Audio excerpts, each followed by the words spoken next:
दोस्तों, कई बार इंसान हवस में अंधा होकर ऐसी गलतियां कर बैठता है कि उससे वो पूरी ज़िंदगी भी जो है उस दलदल से बाहर नहीं निकलता है। हवस मतलब कामुकता में बहकर। तो दोस्तों, एक ऐसी हम आपको घटना बताने वाले हैं जिसमें एक ही गांव के प्रधान समेत 13 लोग एक ऐसी गंभीर बीमारी की चपेट में आ गए जिनसे उनका पूरा जनजीवन अस्त व्यस्त हो गया। दोस्तों, ये घटना है गोरखपुर की। एक गांव पड़ता है जिसमें एक महिला थी। उसकी शादी को 3 माह हुए थे और उसका पति बॉम्बे में काम करता था शादी से पहले। अब शादी हो चुकी थी तो वो अपनी पत्नी के साथ ही गांव में ही रहने लगा। लेकिन दोस्तों, धीरे धीरे उस शख्स की तबीयत जो है बहुत ही ज़्यादा खराब होने लग गई। वो बीमार रहने लगा। अब गांव के ही डॉक्टर से उसका इलाज चल रहा था। तो गांव में तो आपको दोस्तों पता ही होगा कि जो डॉक्टर होते हैं टेम्परेरी दवाइयाँ दे देते हैं, ब्लड जांच वगैरह कुछ भी नहीं करते हैं। तो दोस्तों, उन दवाइयों का भी उसके ऊपर कुछ खास फर्क नहीं पड़ रहा था। तो वो धीरे धीरे करके बहुत ही ज़्यादा बीमार होता जाता है और एक समय ऐसा आता है जब वो खाट में से उठना ही उसका मुश्किल हो जाता है। औरत ने भी काफ़ी प्रयास किए थे अपने पति को बचाने के लिए, लेकिन एक दिन उसके पति की मृत्यु हो जाती है। तो दोस्तों, अब ऐसे में उसके ऊपर दुखों का पहाड़ टूट चुका था। अब उसके आसपास उसको सहारा देने के लिए कोई भी नहीं था। तो ऐसे में उसको कोई सलाह देता है कि भाई, घर का खर्चा पानी तो चलाना पड़ेगा, इसके लिए तुम एक काम करो, प्रधान जी के पास में जाकर अपना विधवा पेंशन का फॉर्म भरवा लो। उससे तुम्हारी पेंशन आती रहेगी और तुम्हारा राशन कार्ड से तुम्हारा राशन आता रहेगा, तो तुम्हारा घर का खर्चा चल जाएगा। महिला की बात समझ में आ जाती है तो वो सबसे पहले राशन डीलर वाले के पास में जाती है और उसको अपनी सारी की सारी समस्या बताती है। अब राशन डीलर जो है उसके दिमाग में खुरापात आ जाती है रिश्वत लेने की। तो उसके पास, महिला के पास तो पैसे थे नहीं, तो उसने उस महिला के पास में एक ऐसी पेशकश रखी कि महिला को मजबूरी में, जब मजबूरी होती है दोस्तों कुछ भी करना पड़ सकता है, तो महिला को मजबूरी में उस डीलर की बात माननी पड़ी। तो दोस्तों, उसकी जो पेशकश थी वो थी महिला के साथ में शारीरिक संबंध बनाने की। अब महिला ने काफ़ी सोच विचार करने के बाद उसके साथ एग्री हो गई और उसके साथ शारीरिक संबंध बना लिए। अब चूंकि सिर्फ राशन डीलर के हाथ में ही नहीं था कि वो सारे के सारे कागज तैयार कर सके, उसके लिए उसको गांव के प्रधान की भी मदद लेनी होती है।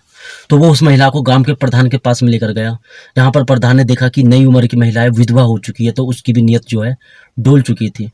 तो अब यहाँ पे गांव के प्रधान ने भी बहती गंगा में हाथ धोने का प्लान बना लिया और जो राशन डीलर ने उस महिला के साथ में गलत काम किया था वही प्रधान भी इसी कार्य को दोहराने लगा। महीने हो गए, 2 महीने हो गए, 3 महीने हो गए। ऐसे करते करते प्रधान कभी उसको तहसीलदार के पास लेकर जाता कागज बनाने के लिए, कभी पटवारी के पास लेकर के जाता। ऐसे करते करते गांव के भी और अन्य टोटल 13 लोग जो है उस महिला के साथ में दुराचार करने लगे जबरदस्ती। और उस औरत की भी एक समस्या थी, मजबूरी थी कि वो चाहकर भी मना नहीं कर पाई। तो ऐसे करते करते दोस्तों 2 से 3 साल और बीत जाती है। तो अचानक से महिला की तबीयत जो है काफ़ी खराब रहने लगी। महिला प्रधान के पास में गई और उसको अपनी सारी समस्या बताई।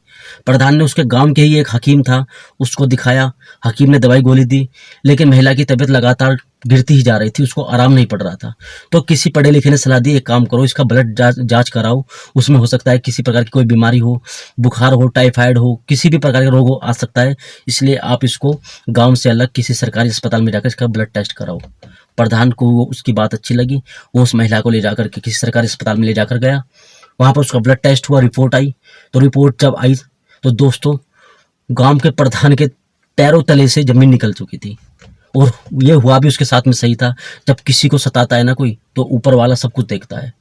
तो प्रधान को पता चला कि इस महिला को तो HIV यानी कि एड्स हो चुका है। अब प्रधान का दिमाग हो चुका था खराब।